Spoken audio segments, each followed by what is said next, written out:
This video we are going to be comparing Warzone 1 to Warzone 2, which is the better game, which has been more successful so far, and all the different information comparing the two Warzones will be in today's video. But before we get into this video, if you do go on to enjoy the content, then please consider dropping a like, also subscribing down below. We're closing in on a big 1,000 subscribers, and I really would appreciate if we can hit it by the end of this year. That's my target, so if you're new, please subscribe, go double check, because we are literally so close. Anyway, let's get into the video. So let's go back and start off at the beginning of Verdansk, when it first came out. How successful was it? Because that's the most important thing for this video. I'm not really comparing how good each map is as much, it's more which one was the more successful map, and Verdansk was kind of an instant success. When people first loaded onto it, there was problems with the game, don't get me wrong, but people really enjoyed it. I would say because we're in prime lockdown, no one had anything else to do, so Verdansk was literally everyone's life for that 3, 4, 5 months, and it went on to be a very successful game, and it was pretty instant. Everyone loved it from the get-go. It was new, it was impressive. A lot of features that we now take for granted when they first came out were just like mind-blowing. Loadouts, for example, they had loadouts were never seen in a battle royale before, so Verdansk was just an instant success. People really got to grips with that map, really kind of had a bond with the map and loved it. I would say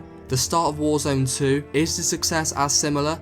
Definitely not. It's definitely not been well received like Verdansk was. There's a lot of love-hate relationship. Some people either love the map or hate the map. To be honest, I really enjoy the map. I haven't got a problem with it. It's just I haven't got like the same oomph to want to hop on and play again and just play 20 hours a day like I did for Verdansk. It hasn't got that same vibe for me. I can't fault the new Warzone 2 map. It's just missing that something that Verdansk had that just drives you to continuously play the game over and over. It's just missing that one thing for me. I'll probably have maybe 5 games of Warzone 2, and that's kind of me done for the day. And I would really enjoy those 5 games too, but I don't know, it's just missing that one thing, and a lot of people have been saying that as well. So the success of Warzone 2 is not near enough the same as Warzone 1, as like we can see so much evidence that points towards that. Like I said, it's a very controversial map. A lot of people are disliking it for some reason, so that's just a negative in one. Also, it's just a lot less players are playing it. I think people just don't like the new changes, whatever that may be, the loot, the movement. There's so many different changes that people just dislike, and that's making the player base get less and less, meaning that the success is going to be less and less as well. In terms of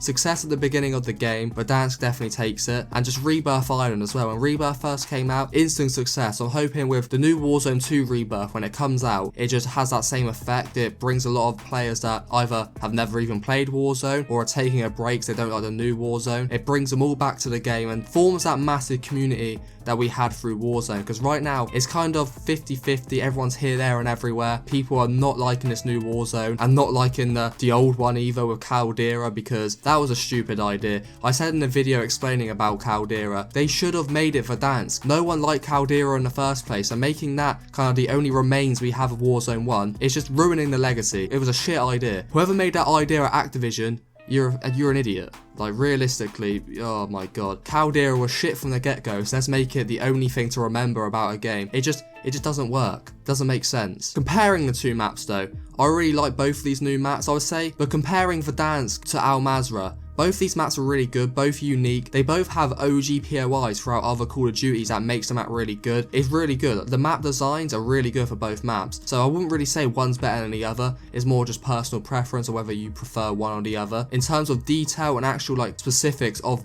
which map is better, they're both very well designed. So you can't really fault it for that. And the main question that everyone's literally asking is, will Al Mazrah be as successful as Verdansk, or is it as successful as Verdansk? I think the straight up answer is no.